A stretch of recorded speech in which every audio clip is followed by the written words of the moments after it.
Hi hello good morning. Welcome to my channel moms world. ఈరోజు నేను మీకు మా యూకే హౌస్ చిన్న సింపుల్ హోమ్ టూర్ చేసి చూపిస్తాను. మేము ఇక్కడ ఆల్మోస్ట్ ఒక 2.5 ఇయర్స్ నుంచి ఇదే హౌస్లో ఉంటున్నాం. చాలా పీస్ఫుల్గా కామ్గా ఉంటుంది ఈ ఏరియా అంతా, చాలా బాగుంటుంది. కానీ ఈ ఇయర్ మేబీ షిఫ్ట్ అవుతామేమో అనుకుంటున్నాను నేను, ఎందుకంటే పాప పెద్దగా అవుతుంది. కొంచెం తెలిసిన వాళ్ళు ఇండియన్స్ ఇలా ఉంటే సర్కిల్ తనకి బాగుంటుంది, నాకు కాస్త టైం పాస్ ఉంటుంది అని అనుకుంటున్నాం అనమాట. ఇది 3 బెడ్రూమ్ హౌస్. ఎంటర్ కాగానే మీకు ఇంకొక డోర్ కనిపిస్తుంది. ఇక్కడ ప్రతి ఇంటికి ఈ డబుల్ డోర్ ఫెసిలిటీ అనేది కామన్ అనమాట. ఎంటర్ అవుతూనే మీకు కొంచెం ఈ జాకెట్స్ అవి పెట్టుకోవడానికి కాస్త స్పేస్ ఇస్తారు. ఈ రూమ్ హీటర్స్ ఉన్నాయి కదా, అలా అది ప్రతి రూమ్కి ఉంటుంది. సో దట్ మనం వింటర్లో ఆన్ చేసుకున్నప్పుడు కాస్త వార్మ్ ఫీల్ ఉంటుంది హౌస్ అంతా. నేనే ఇలా మన విఘ్నేశ్వరుణ్ణి పెట్టుకున్నాను. ఎక్కడికైనా వెళ్ళినప్పుడు వచ్చినప్పుడు మార్నింగ్ లేవగానే చూసినప్పుడు కాస్త ఆ ఇండియన్ అట్మాస్ఫియర్ వస్తుంది అని.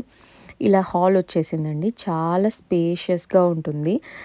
స్పేషియస్గా ఎందుకు కనిపిస్తుంది అంటే, అనవసరమైన సామాన్లన్నీ తీసేశాను, అవసరమైనవి మాత్రమే ఇంట్లో పెట్టాలి అని పాప వచ్చిన తర్వాతే నాకు అర్థమైంది.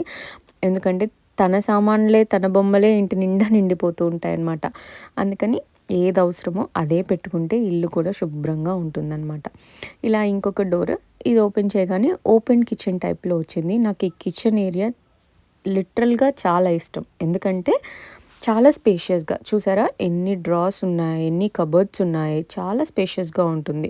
ఎక్కడ ఎలాంటి చెత్త మనం వేయక్కర్లేదు, అన్ని కబోర్డ్స్లోకి వెళ్ళిపోతాయి కాబట్టి చాలా మంచిగా అనిపిస్తుంది. ఓపెన్ కిచెన్ కదా, ఇటు సైడ్ వెంటనే డైనింగ్ వచ్చేసింది. ఇక్కడ ఒక చిన్న డైనింగ్ టేబుల్ అది అరేంజ్ చేసుకున్నాం. షిఫ్ట్ చేసేటప్పుడు కూడా చాలా ప్రాసెస్ ఉంటుంది. ఇల్లు రెంట్ తీసుకోవాలన్నా కూడా పెద్ద ప్రాసెస్. డాక్యుమెంటేషన్ అంతా చూసి, మన జాబ్స్ చూసి, మన ఇన్కమ్ చూసి, ఎంప్లాయర్ నుంచి లెటర్స్ తీసుకొని, ఆఫీస్లో ఒకళ్ళ రిఫరెన్స్ తీసుకొని, క్రెడిట్ చెక్ అన్నీ చేసి ఎలిజిబుల్ అయిన తర్వాతే మనకి కీ హ్యాండ్ ఓవర్ చేస్తారు. దానికి కూడా చాలా ప్రాసెస్కి టైం పడుతుంది. ఈ కిచెన్ బ్యాక్ సైడే మీకు వాషింగ్ ఏరియా వచ్చింది. కిందంతా ఇలాగే ఉందండి. Just hall, open kitchen, back side garden చాలా పెద్దగా ఉంటుంది. ఇక్కడ అబ్రాడ్లో అందరికీ హౌస్ ఎంత ఉంటుందో దానంతకంటే ఎక్కువ స్పేస్ గార్డెన్కి అలోకేట్ చేస్తారు, విచ్ ఈజ్ నైస్ అనమాట. ఇది వాష్రూమ్. ఒకటే వాష్రూమ్ ఉంది మొత్తం హౌస్కి. 3 బెడ్రూమ్ హౌస్కి 1 వాష్రూమ్. పైన అన్ని బెడ్రూమ్స్ వచ్చేసాయి.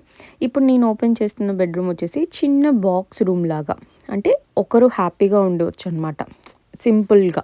దీన్ని మేము ఆఫీస్ రూమ్ లాగా చేసుకోవచ్చు అనుకున్నాం, కానీ ఎందుకులే ఒక బెడ్ పెట్టుకుంటే ఎప్పుడైనా ఫ్రెండ్ ఎవరైనా వచ్చినా కూడా ఉంటుంది అని. ఇది కొంచెం పెద్ద బెడ్రూమ్.